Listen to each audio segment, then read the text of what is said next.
Coucou et j'espère que vous allez bien. On se retrouve aujourd'hui en compagnie de Peanut et de mon café. Je me rends compte que c'est une tasse Diddle. Vous aviez Diddle quand vous étiez enfant. J'étais obsédée par Diddle. Je me rappelle pendant 2 ou 3 ans d'affilée, je ne voulais que des cahiers Diddle, des trousses Diddle. Bref, point Diddle passé. On se retrouve aujourd'hui du coup pour un nouveau Coffee Talk. Peanut on se retrouve aujourd'hui pour un nouveau Coffee Talk qui sera un Coffee Talk vraiment particulier. Donc celui d'aujourd'hui va vraiment parler des troubles alimentaires. Donc dans le dernier Coffee Talk, vous m'avez beaucoup répondu en me disant qu'une vidéo spéciale sur les troubles alimentaires et toutes les conséquences, c'était quelque chose qui vous plairait. Je tiens à dire que je vais faire cette vidéo avec plaisir parce que pour moi, c'est un sujet extrêmement important à aborder et qui est encore beaucoup trop tabou aujourd'hui. Mais c'est une discussion que je ne vais avoir qu'une fois, même si après je serai très heureuse d'en discuter avec vous, d'échanger avec vous si quelques-unes ont des questions. Mais je ne vais me livrer comme ça qu'une fois, je l'ai déjà fait dans un livre. D'ailleurs, je vous remettrai dans la description le lien de mon livre qui s'appelle « Et demain, comment je fais ?» Mais voilà, pourquoi je vais en parler qu'une seule fois. On essaye de se sortir d'un trouble alimentaire et d'avancer. C'est important en fait de se définir en dehors de la maladie. J'appelle ça la maladie parce que pour moi, c'est une maladie mentale, une maladie aussi fantôme qui se voit pas forcément de l'extérieur, même si parfois les gens... Enfin, quand je faisais 36 kilos, ça pouvait se voir de l'extérieur, mais on pouvait se dire aussi que, je sais pas, que j'étais atteinte d'une leucémie ou d'un cancer. Mais c'est un peu une maladie fantôme parce que quand on est atteint de boulimie ou quand on est atteint d'anorexie mentale, ça se voit pas forcément de l'extérieur et pourtant à l'intérieur, il y a énormément de souffrance. Et donc, les gens ont tendance à minimiser et à penser que c'est que dans la tête. Alors que non, c'est une maladie reconnue. Je vais vous refaire, ça va se passer un petit peu en 3 étapes. J'espère que je vais réussir à être claire. C'est pas hyper simple à aborder, donc je vais essayer d'être le plus clair possible. Je vais vous refaire un point très rapide sur mon histoire. Je pense que je l'ai déjà suffisamment raconté, donc j'ai pas besoin de le redire plus, mais juste faire un très court résumé. Après, je vais vous faire un petit point de là où j'en suis aujourd'hui en abordant aussi toutes les conséquences physiques que les gens n'abordent pas suffisamment. Je parlerai des conséquences physiques que j'ai eues moi dans ma propre expérience. Si vous en avez d'autres aujourd'hui ou que vous en avez vécu d'autres, que vous connaissez des gens qui en ont eu, je serais hyper contente que vous les notiez juste en bas. Et puis après, je regarderai, j'ai pris sur mon note portable. Yes, I am such a girl boss, I have 2 phones. Non, la vérité, c'est que sur un téléphone, on peut avoir que 5 comptes Instagram et qu'avec mes clients, j'en ai plus que 5 à gérer. Donc avec l'autre téléphone, je vérifierai que j'ai répondu à toutes vos questions au cours de la conversation. Et si je ne l'ai pas fait, je donnerai les questions et j'y répondrai. Donc voilà, du coup... Bonjour, je m'appelle Anaïs. Je souffre, parce que je souffre encore, d'un trouble alimentaire et particulièrement d'une anorexie mentale. Donc pourquoi anorexie mentale? Parce que c'est une anorexie où on mange, mais on mange extrêmement peu. Même si au jour d'aujourd'hui je mange quand même beaucoup plus qu'à un moment, mais on mange juste suffisamment pour tenir debout. On mange plus pour survivre que pour réellement vivre. Et j'ai aussi de l'anorexie vomitive. Donc à la différence de la boulimie ou de l'hyperphagie, je me fais vomir, même si maintenant je me fais beaucoup moins vomir, mais ça je reviendrai après dedans. Que de l'eau ou voilà, je mange pas des grosses quantités jusqu'à me faire vomir ou vider un frigo et me faire vomir. Ça, c'est ce qu'on appelle plutôt de la boulimie ou de l'hyperphagie. La différence entre la boulimie et l'hyperphagie, c'est que quelqu'un qui est boulimique mange en grosse quantité pour après se faire vomir à plusieurs reprises, souvent au cours de ce repas. Et l'hyperphagie, c'est quelqu'un qui, comme la boulimie, va manger en très grosse quantité pour combler quelque chose ou pour cacher une souffrance, mais qu'il ne se fera pas vomir. Voilà, pour expliquer un petit peu ce que c'est que l'anorexie mentale. l'anorexie vomitive, la boulimie et l'hyperphagie. Pour moi, mon histoire, pour faire encore une fois très court, j'ai commencé à avoir un trouble alimentaire quand j'étais très jeune. J'ai commencé vers mes 10-11 ans par tout de suite me restreindre. Quand j'étais très jeune, je disais à ma maman, je veux des yaourts 0%, je veux des spécial cas. Voilà, déjà je mangeais très bizarrement. Ma mère s'en allait des pièces pour que je puisse jeter dans la poubelle tout ce que je voulais pas manger. Je le cachais en étant persuadée que personne ne le voyait. Voilà, j'ai après grandi, c'est pas parti, j'ai eu des hauts et des bas, des périodes où c'était plus simple de m'alimenter, des périodes où c'était plus compliqué. Mes 24 ans, j'ai atteint un point où c'était particulièrement très compliqué, déjà avant d'ailleurs, puisque oui, vers mes 21 ans, vers mes 20-21 ans, j'ai été hospitalisée parce que je me suis réveillée un matin chez mon ancien copain et en fait je pouvais pas me lever. Impossible de me lever, comme si tout mon corps était paralysé. On a appelé les urgences, j'ai été hospitalisée, j'ai été mise dans un fauteuil roulant. On m'a testée pendant une semaine, comme dans Dr House. On me tapait sur le genou en disant, vous voyez, le patient ne répond pas. Voilà, on m'a testé pour leucémie, on m'a testé pour lupus, cancer, atteinte au cerveau, sclérose en plaques. Jusqu'à en fait dire à mes parents que je marchais pas parce que j'étais trop dénutrie et que à ce jour mes muscles ne pouvaient plus du tout réagir et répondre. Je suis sortie, je me suis maintenue à ce poids-là. Après, j'ai réussi à remonter de 2-3 kilos. J'étais persuadée que j'avais guéri, au point que je me suis fait tatouer ce tatouage Vichy, donc qui veut dire j'ai vaincu, et parce que dans ma tête, j'avais vaincu l'anorexie. C'était bien faux. Je suis redescendue donc vers 24-25 ans, beaucoup plus bas, à un poids que je n'avais encore jamais atteint. À ce poids-là, j'étais tellement malheureuse, j'ai fait une tentative de suicide parce que je pouvais plus. En fait, ça faisait tellement d'années que je donnais à mon anorexie que j'étais trop fatiguée et que je me suis dit, je la laisse gagner en fait. Je peux plus me lever en vivant cette torture. En fait, c'est plus possible. Ma maman est arrivée à temps. Quand j'ai ouvert les yeux 2 jours après, la première chose que j'ai dite, c'est j'ai regardé ma mère et je lui ai dit mais pourquoi tu m'as sauvée? Ça lui a fait extrêmement mal. Et au jour d'aujourd'hui, je m'en excuse parce que je pense qu'en tant que mère, ça doit être horrible d'entendre son enfant dire ça, mais j'étais tellement mal en fait que j'étais très triste qu'on ait réussi à me sauver. Et peu de temps après, j'ai été hospitalisée du coup en interne à Sainte-Anne, où d'ailleurs j'ai dû être réanimée puisque mon cœur s'était arrêté puisque j'étais trop dénutrie. Et voilà, et donc après a commencé Sainte-Anne et a commencé la période de renutrition, la période pour essayer de réavoir une santé correcte, un poids qui me permette de vivre, de bouger, chose qui n'était plus du tout le cas. Et là où j'en suis aujourd'hui. Donc voilà, aujourd'hui, je suis dans une phase qui est toujours très, très perturbée. Elle n'est pas normale socialement. J'ai des horaires qui sont extrêmement stricts. J'ai choisi le mode de vie vegan parce que ça me permettait de fuir toutes mes peurs alimentaires. Je me dépense à outrance, c'est-à-dire que je mange. Je ne veux pas dire combien de calories je mange, d'ailleurs je ne le dirai pas. Mais je dépense à peu près 2800 calories par jour. Et c'est pas ce que je mange. Il faudrait être vraiment un très grand sportif de très haut niveau pour manger 2800 calories tous les jours. Donc moi, c'est simple, je dépense 3 fois et après je remange. Mais je dois d'abord dépenser tout. J'ai plein d'aliments qui sont terrorisants pour moi, qui m'empêchent de dormir. Je me fais encore vomir de temps en temps, parfois plus, parfois moins, ça dépend des périodes.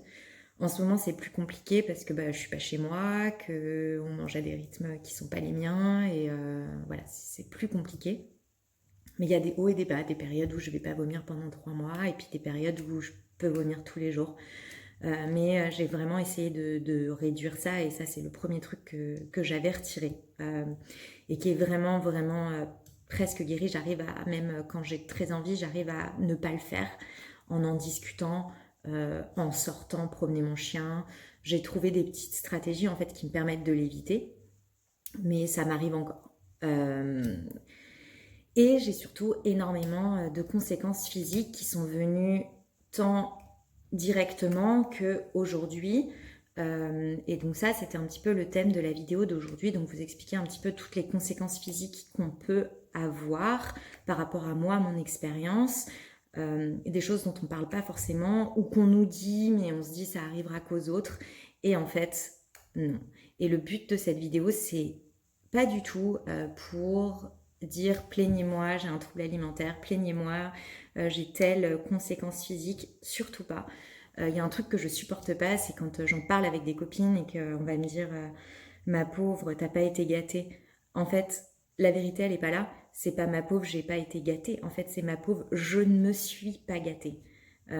Pour moi, c'est très important de faire la distinction, et je vais peut-être en blesser beaucoup en disant ça, des personnes qui sont atteintes de troubles alimentaires.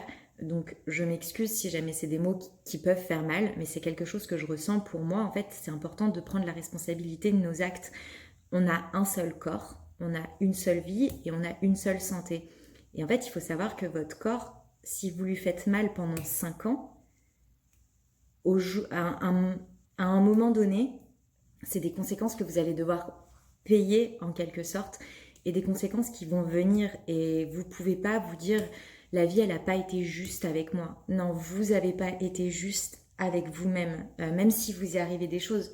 On a tous des raisons d'avoir un trouble alimentaire.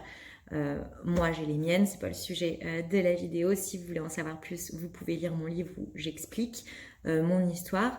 Mais au final, personne m'a dit Anaïs, tu ne mangeras pas et tu auras un trouble alimentaire et tu te feras vomir et tu te feras du mal. Personne ne me l'a dit, c'est quelque chose que j'ai décidé moi-même. C'est un choix. En plus, aujourd'hui, j'ai 30 ans. Je devrais avoir fait la paix avec mon enfant intérieur, et c'est à moi d'apprendre à le calmer, à moi d'apprendre à le gérer, et si j'ai les conséquences que j'ai, c'est moi qui me les suis imposées. Donc la vidéo d'aujourd'hui, c'est vraiment juste pour vous dire que les conséquences se payent un jour, et peut-être, et j'espère que cette vidéo fera réagir même une seule personne et l'aidera à affronter plus ses peurs et à se faire aider avant d'avoir les conséquences que moi j'ai eues. Et ça, ce serait mon plus grand rêve, et j'aurais l'impression que cette vidéo, elle a vraiment servi, parce que en la réalisant, je me dis, Anaïs, qu'est-ce que tu racontes en t'ouvrant comme ça, t'es ridicule.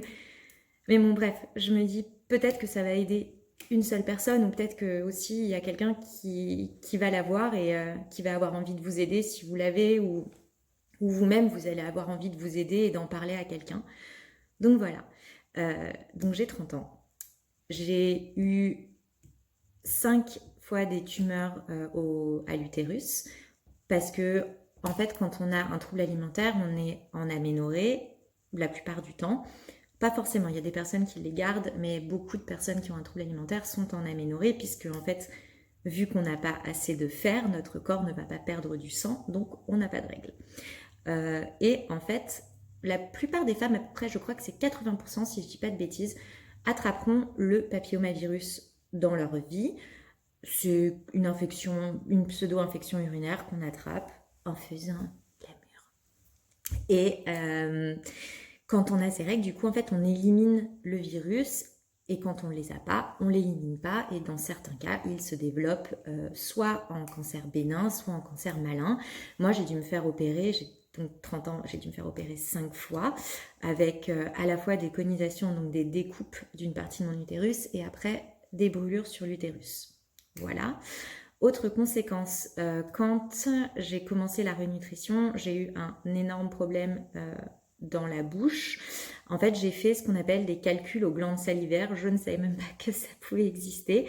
En fait, en gros, c'est pas du tout sexy. Quand vous mâchez, vous ressemblez à une peinture de Picasso. Littéralement, vous gonflez comme un hamster.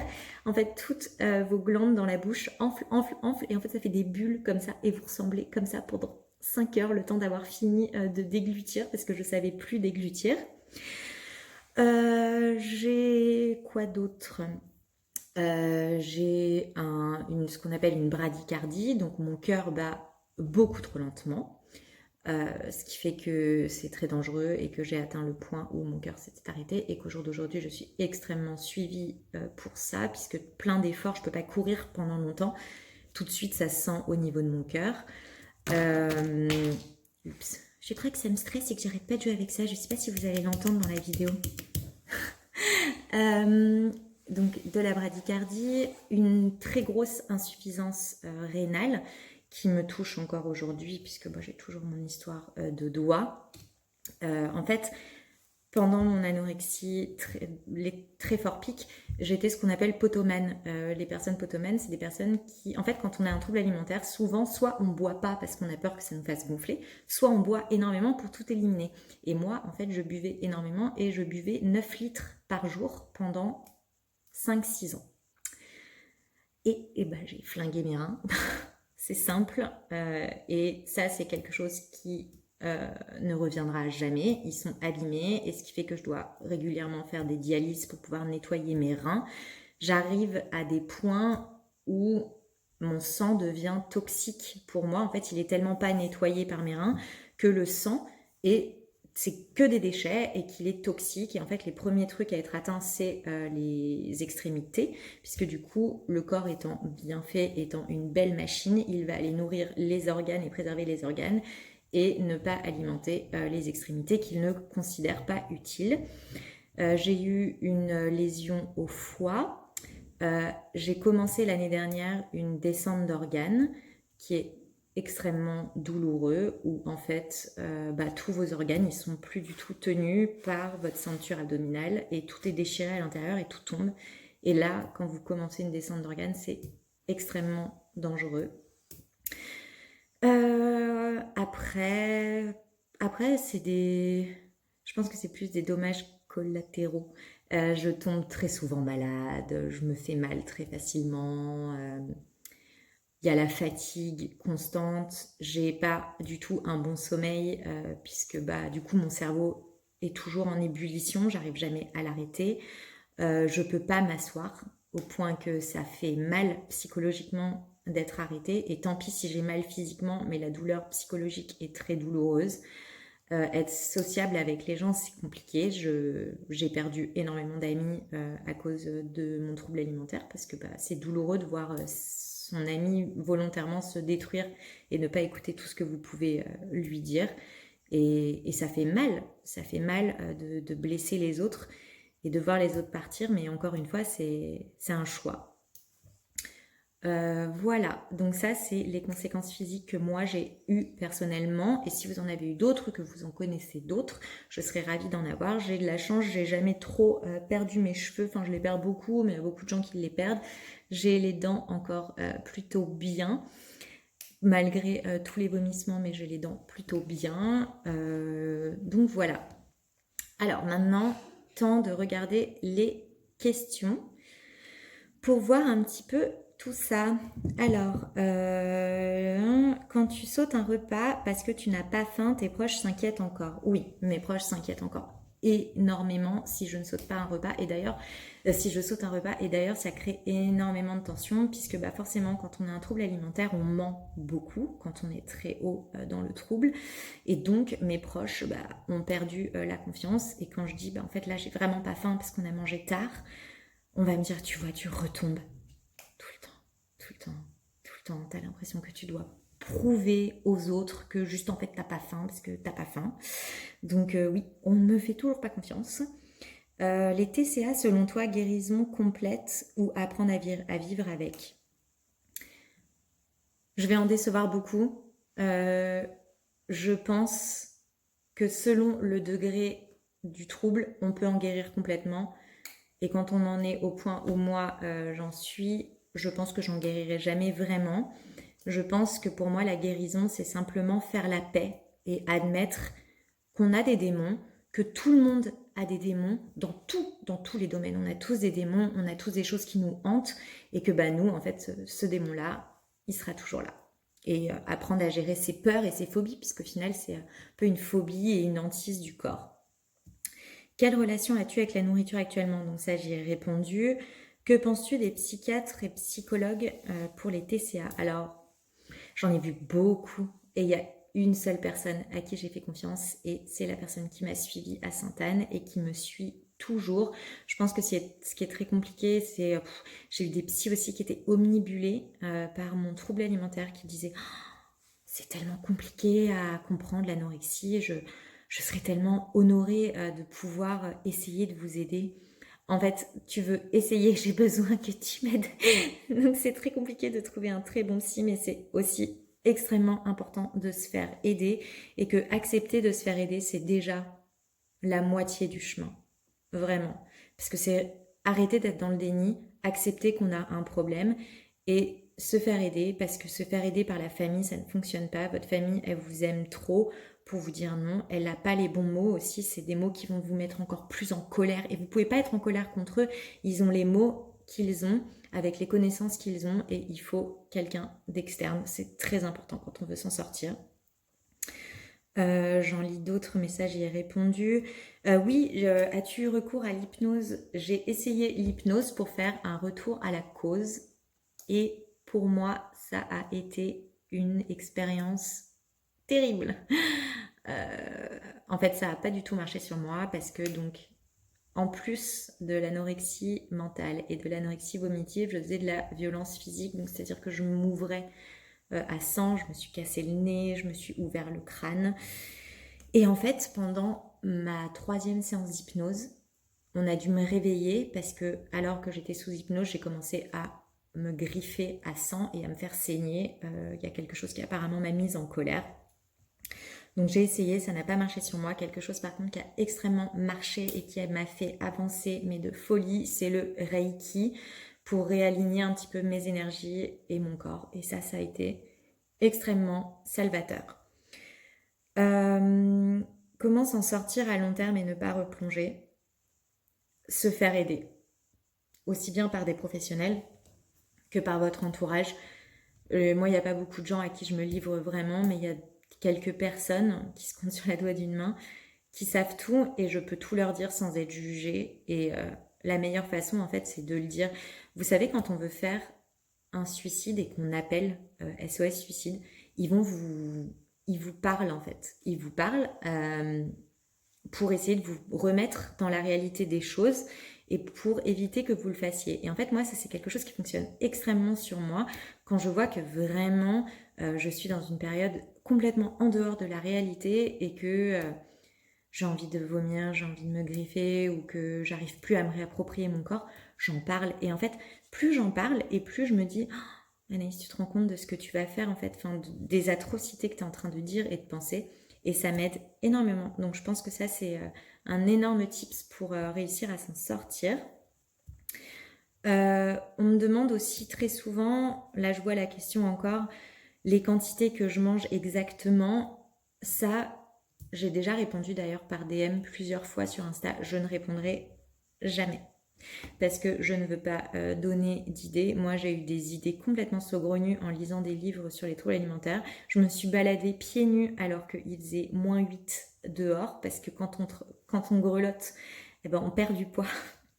Et donc, du coup, je ne donnerai jamais mes quantités puisqu'elles ne sont pas du tout exemplaires. Donc, tant que c'est pas considéré comme sain, je dirais pas normal parce qu'il n'y a pas de normalité, mais tant que c'est pas considéré comme quelque chose qui est santé, je ne le dirai pas. Est-ce que Clément, il m'aide? Ou... Oui et non.